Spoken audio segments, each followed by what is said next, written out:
Everyone, welcome back to my new blog. कैसे हैं आप लोग? आई होप आप लोग बहुत अच्छे होंगे। तो आज मैं अपने अलमीरा को कैसे अरेंज करूंगी, कैसे ऑर्गेनाइज करूंगी ना, वही आप लोग के साथ शेयर करने जा रही हूँ। तो अपनी अलमीरा को ऑर्गेनाइज करने के लिए मेरे पास बहुत ज़्यादा ऑर्गेनाइज़र भी नहीं है, जो DIY होते हैं वो भी मेरे पास नहीं है, और बहुत ज़्यादा मेरे पास हैंगर भी नहीं है।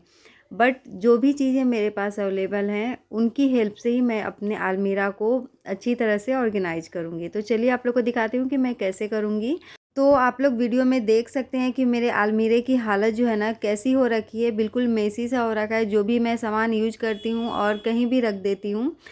तो अभी नवरात्रि भी आ रहा है, नवरात्रि स्पेशल में सफाइयाँ चल रही हैं, तो क्यों ना अपनी अलमीरा को भी ऑर्गेनाइज कर दिया जाए। तो सबसे पहले अलमीरा में जितने भी पार्ट्स डिवाइडेड हैं उनके सारे पार्ट्स के सामान को बेड पे रख रही हूँ। और सबसे पहले मैंने फर्स्ट पार्ट जो है उसी के सामान को बेड पे रखा है, और मैंने लिया है एक वाइप, और उसी की हेल्प से मैं कर रही हूँ क्लीन। मुझे वाइप की हेल्प से ना कुछ भी चीज़ें क्लीन करने में सही लगता है, बिकॉज़ ये अलग से रखा हुआ होता है, और इसको यूज करने से कोई भी बदबू वगैरह या स्मेल नहीं आएगा। और कपड़ों में क्या होता है कि हम डेली बेसिस पे न्यू कपड़े तो निकाल नहीं सकते, और वॉश करके रखो सही है, बट अगर थोड़ी सी भी हल्की सी भी अगर स्मेल आ गई ना तो फिर पूरी बदबू फैल जाती है। इस वजह से मुझे मतलब मेरे हिसाब से यही सही लगता है। बाकी अपनी अपनी थिंकिंग है कि आप कैसे अपनी चीज़ों को क्लीन करते हो और ऑर्गेनाइज करते हो। तो देखिए, जब मैंने क्लीन किया ना तो वाइप्स में कितनी सारी गंदगी, डस्ट आ गए थे।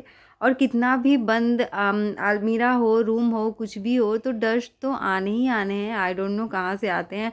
आई थिंक हवा के थ्रू ही वो डस्ट जो होते हैं ना वो आ जाते हैं। तो यहाँ पे देखिए, मैंने जितने भी पार्ट्स थे सबके सामान को निकाल करके बेड पे रख दिया है, और वाइप की हेल्प से क्लीन कर रही हूँ। तो ये देखिए, मैंने सारे सामान निकाल दिया है।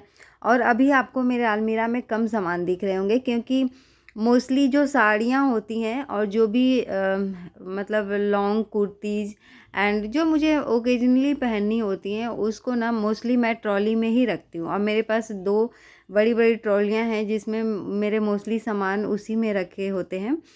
तो एक ट्रॉली को तो मैंने इस अलमीरा के ऊपर रखा हुआ है, और एक ट्रॉली जो है मेरी वार्डरोब जो अभी न्यू बना हुआ है उसमें मैंने रखा हुआ है। तो यहाँ पे इस अलमीरा में मैं मोस्टली जो फ्रीक्वेंटली यूज होने वाली कुर्ती और टी शर्ट जीन्स होते हैं वही सारी हैं, और जो भी मेकअप के सामान हैं।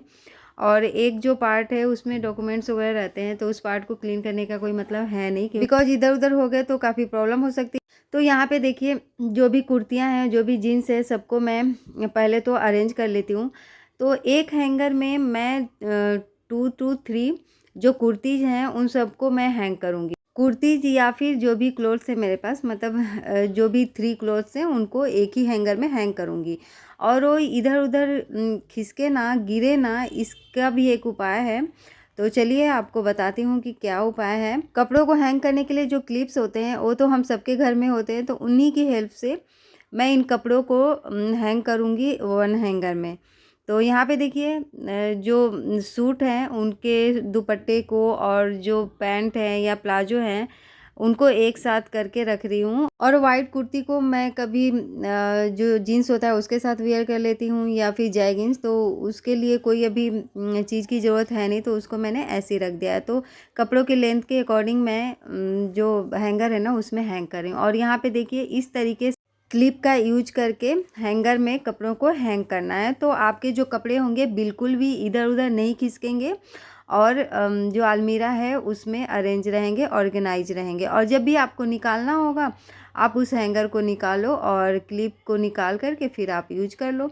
और ये भी जो है ना ऑर्गेनाइज़र, ये मेरे पास बहुत दिनों से पड़ा हुआ है, 1 to 2 ईयर्स हो गए हैं इसको, और ये अब फटने भी लगे हैं। और इसमें मैं साड़ियाँ 1-2 होंगी, और कुर्तीज़ ये सब भी हैं, और मेरा एक लहंगा है, ये सारी चीज़ें इसमें मैंने रखा हुआ है। तो इसको मैंने ना जो छोटा सा पार्ट है उसके नीचे रखा हुआ था, तो बिल्कुल भी हेल्पफुल नहीं था। वो मेरा सारा पार्ट मतलब इसमें कवर हो जा रहा था, मैं कुछ और चीज़ें नहीं रख पा रही थी। तो जब मैंने इस बड़े वाले पार्ट में रखा और ऊपर में कपड़े हैंग हो गए, और यहाँ पे जो चूड़ियों का बॉक्स है, मेरे शादी के ही बॉक्स हैं, तो ये भी मैंने ऊपर में ही रख दिया है। तो देखिए जो ऊपर का पार्ट है काफ़ी यूज हो गया है। और तो यहाँ पे नीचे मैंने जो न्यू कपड़े हैं उनको एक साइड में रख दिया है, और मेरे पास जो जीन्स है तो उनको एक साइड में, और टी शर्ट सबका मतलब अलग अलग पार्ट बना करके मैंने उनको ऑर्गेनाइज कर दिया है। और अब बारी आती है ये सारे जो इयररिंग्स हैं ये सब इधर उधर हो रखे हैं, क्योंकि इनको कभी कभी मोस्टली मैं यूज करती रहती हूँ फ्रिक्वेंटली बेसिस पे, तो ये सारे इधर उधर हो चुके हैं। और ये देखिए मेरा बहुत प्यारा इयररिंग था, बट ये अब टूट चुका है। उसमें रखे रखे आई थिंक पता नहीं कैसे किसी चीज़ से प्रेस हो गया होगा, और उसका जो पीछे का होता है ना वही टूट गया है। तो उसको मैंने अब माइट भी दोबारा ऑर्डर करूं, क्योंकि मुझे काफ़ी प्यारा लगता था। और ऑर्गेनाइज करते करते मैं आप लोगों को दिखाते भी जा रही हूँ कि मेरे पास किस किस टाइप के इयररिंग्स हैं। तो यहाँ पे आयु भी देखिए मेरा जो गले का है ना वो पहन करके बैठा हुआ है, और इसको पहन पहन कर ना इसने लास्ट में तोड़ भी दिया है। तो बच्चों के साथ तो यही होता है, अगर वो कुछ काम करने देते हैं ना तो मतलब सोचिए कि वो कुछ ना कुछ वेस्ट ज़रूर करेंगे, और नुकसान तो करना ही करना है। बट थैंकफुली कि बहुत बड़ा वाला नुकसान नहीं था। इस बट ये बहुत दिनों से मैंने इसको संभाल करके रखा था, कभी कभी इसे पहनती थी, क्योंकि मेरे ही गले में ना ये मोस्टली सूट नहीं करता था, तो मैं बहुत ज़्यादा नहीं पहनती थी। तो इसने तोड़ दिया तो बहुत ज़्यादा दुख नहीं हुआ था, बट यही है कि डर लगता है कि ये कब क्या तोड़ दें। और बार बार मैं आयु को बोल रही हूँ कि नहीं टच करो, बट वो बिल्कुल भी नहीं सुनता है। और अगर बच्चों के सामने ये सारी चीज़ें ओपन हो जाए तो उनका मन तो बिल्कुल भी नहीं लगता है कि बिना टच किए हुए। तो वो भी यही करा था, मैं उसे मार करके मतलब हर तरीके से उसे मनाने की कोशिश कर रही थी, बट वो गुस्सा हो जा रहा था। और यहाँ भी देखिए गुस्सा होकर के सो गया था। तो फिर मैंने उसे फाइनली कुछ कुछ चीज़ें बोली कि चलो करते हैं, तो फिर वो हैप्पी हो गया। और ये देखिए मेरा मंगलसूत्र कितना प्यारा सा लग रहा है ना, कभी कभी साड़ी या सूट पे भी वियर करती हूँ। और यहाँ देखिए छोटी छोटी जो बिंदियाँ थी ना वो काफ़ी मतलब इधर उधर हो गई हैं, पूरी बिखर गई हैं इसमें, तो इन सबको क्लीन कर रही हूँ। और ये सारे मेरे नेकलेस हैं जो मैं कभी कभी सूट पे और जीन्स पे ये सारे जैसे टॉप्स वगैरह पहनती हूँ तो इन पे मैं वियर करती हूँ। तो और भी सारी जो नेकलेस वगैरह है ना और सेट वाले भी हैं मेरे पास, बट आज मैंने उनको ऑर्गेनाइज नहीं किया था, क्योंकि आयु था ना, तो मुझे ऐसा लग रहा था कि सारी चीज़ें निकालूंगी तो बस ये कोई ना कोई चीज़ तोड़ेगा ही। और हुआ भी ऐसा ही था। तो यहाँ पे जो जो मेन मेन चीज़ें थी जो बिखरी हुई थी बिल्कुल, तो उन्हीं को मैंने ऑर्गेनाइज कर दिया था।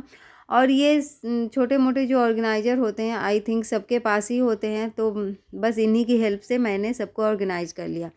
और लास्ट में मेरे पास जो चूड़ियाँ थी मैं इनको भी ऑर्गेनाइज कर रही हूँ, क्योंकि मैं आप लोगों ने देखा होगा मैं चूड़ियाँ तो बहुत कम ही पहनती हूँ। एक एक चूड़ी ओनली वन हैंड में ही मैं पहनी रहती हूँ, और वन हैंड में मैं जो मेरे पास वॉच है ना उसी को वियर करती रहती हूँ, क्योंकि उसमें टाइम भी दिख जाता है, और आप कितने स्टेप चलते हो ये सारी चीज़ें उसमें शो करती है। इस वजह से मुझे ये वॉच पहनने में अच्छा लगता है। और चूड़ियों का बॉक्स देख करके तो बस आयु इतना हैप्पी हो गया था और रोने ही लगा था कि मुझे पहनाओ। और देखिए बार बार मेरे हैंड से ले रहा, मैं उसे गुस्सा कर रही हूँ कि नहीं नहीं लेना है। तो यहाँ पे देखिए मैं क्या कर रही हूँ कि जो भी चूड़ियाँ हैं ना उनको सेट वाइज उनको सही जगह पे रख रही हूँ, इधर उधर रखी हुई है ना, कहीं रेड कहीं पे ब्लू कहीं पे, तो बस इनको सारे को एक एक जगह करके रख रही हूँ सो दैट अच्छी लगे देखने में और अरेंज भी रहेंगी। वही है जब साड़ी होता है, साड़ी पहनती हूँ वियर करती हूँ या फिर कोई पूजा करती हूँ ना पूजा पाठ में, तभी ये सारी चीज़ें चूड़ियाँ वगैरह भरी भरी पहनती हूँ। अदरवाइज डेली बेसिस पे तो मुझसे बिल्कुल भी नहीं पहनी जाती हैं। मुझे ऐसा लगता है ना कि जितना ही मैं कम चीज़ें पहन करके रखती हूँ और उतनी फटाफट से मेरे काम भी होते हैं। अदरवाइज कभी इधर रीचिंग कभी उधर रीचिंग इस टाइप का होते रहता है। तो मैं ना मोस्टली जैसे रिंग वगैरह होते हैं या फिर गले में ये सब मैं कम ही पहनती हूँ। और जब भी पूजा वगैरह करती हूँ या जिसमें बहुत ज़्यादा ही ज़रूरी होता है नेसेसरी होता है पहनना, उस टाइम में तो पहनती हूँ। और फिर बट मैं बाद में निकाल करके रख देती हूँ। तो यहाँ पे आयु परेशान कर रहा था तो मैं बस उसे काम दे दिया था मैंने कि चलो मेरे साथ यहाँ पे चूड़ियों को रखवाओ। तो बस यहाँ पे देखिए मेरे साथ चूड़ियों को रखने में हेल्प कर रहा है। और ये सारी जो चूड़ियाँ हैं ना मुझे काफ़ी प्यारी लगती हैं। और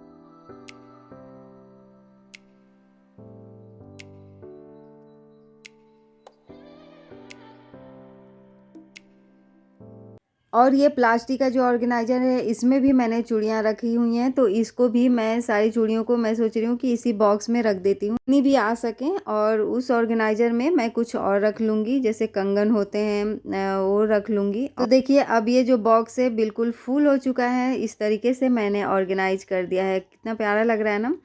और चलिए अब देखते हैं दूसरे वाले ऑर्गेनाइज़र को रखते हैं, क्योंकि मेरे पास शादी के भी 2 जो चूड़ियों वाले बॉक्स हैं वो भी हैं, तो उनको भी मैं कर लेती हूँ अरेंज। और आयु तो बस चूड़ियों को इधर से उधर रखने में ही लगा हुआ है। मैं उसे बार बार डांट रही हूँ, क्योंकि कांच की चूड़ियाँ हैं ना, मैं सोच रही हूँ कि अगर थोड़े से भी फूट गए ना तो इसके हैंड में लग सकते हैं, चोट लग सकती है, बट ये नहीं मान रहा है। और इसमें देखिए सिंदूर और कुछ कुछ चीज़ें रखी हुई हैं, तो इन सबको मैं बस क्लीन करी। कुछ कुछ चीज़ें ऐसी होती हैं ना जिनका यूज नहीं होता है, फिर भी हम लोग रखे रहते हैं, तो बस उन्हीं सारी बेकार चीज़ों को मैंने हटा करके और सबको ऑर्गेनाइज कर दिया। और देखिए अब ये है फाइनल लुक। माइट भी आपको थोड़ी बहुत लाइट की प्रॉब्लम हो सकती है, तो मास्टर बेडरूम में थोड़ी बहुत लाइट की प्रॉब्लम है ही, बहुत अच्छी वाली लाइट नहीं है। कोई बात नहीं, आप लोग थोड़ी बहुत तो एडजस्ट कर ही सकते हैं। तो चलिए इसी के साथ मैं अपने वीडियो का भी करती हूँ एंड आई होप आपने एंजॉय किया होगा। Don't forget to subscribe my YouTube channel.